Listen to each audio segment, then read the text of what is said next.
a pleasure to see you, gentlemen. And first of all, thank you very much for the present. You know me so well. You know that I became a mama since Daddy's Home won, so This it is works very well. Mama. Thank you so much. Beautiful. You're not wearing it though, right? I'm not yet. I just got Yeah. it, so thank you so Okay. much, first of all. And second of all, how much fun did you have on this one? Added fun because of the added people? Yeah, well, they thankfully they were very happy to be there and very excited about the taking part in the film and playing those particular parts. So we had a lot of fun. Everybody was really cool, and it was not like your normal film where it's more work than fun.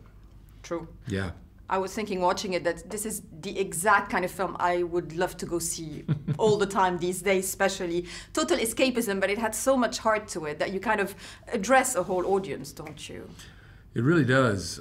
You know, it immediately puts you in the holiday mood, and while it's funny, you know, and kind of surprises you with a lot of the physical comedy and everything, it has kind of the sweetest message. You know, I had people who were at the LA premiere who came out going, "That was so funny," but they almost hated admitting that they were actually crying too at the end of the movie, because it's very sweet, and all the story elements tie up in such a smart way. Yeah, no, absolutely. And how do you find that kind of dosage, basically? Because it's all about a good recipe for a film, how much heart and how much comedy. Do you know when you're filming it that you're doing it right, or it's always a little bit of a risk? Well, we have a great template, and you know the writers did an amazing job. I imagine we weren't even talking about or thinking or entertaining the idea of doing a sequel. And then once they pitched us on bringing our dads and that whole concept, we thought, wow, that could be something different and unique.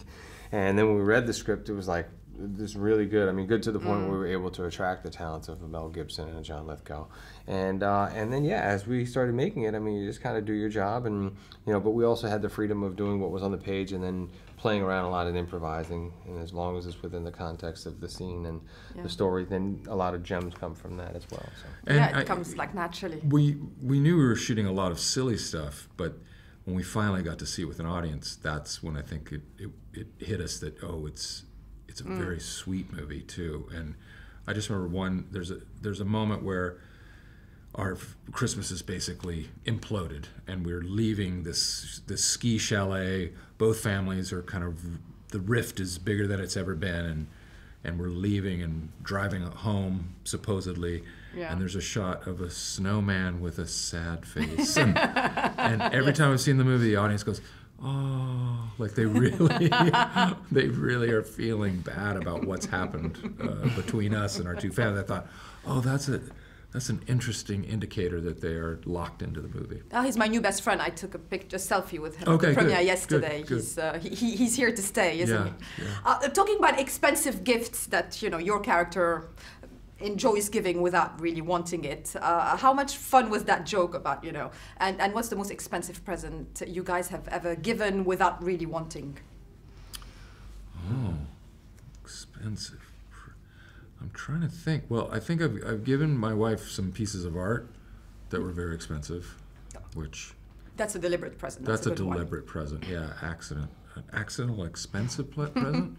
Accident expensive presents like they have in the films. Yeah. Well, Brad, I mean, even from the first film, going out of his way to buy ponies and Laker tickets and everything else, I mean, he's don't stop at nothing. $20,000. Yeah, I mean, nothing's extreme like mistakenly cutting down a cell phone tower and having to buy it. Nothing like that has happened. Luckily, to either of us. Yeah. And I'm still waiting for my expensive. Exactly. You should have given Mark a $200,000 trailer. Painting, art, car, okay, watch, racehorse. Yeah. Now there has to be a third. We'll see. If you say so.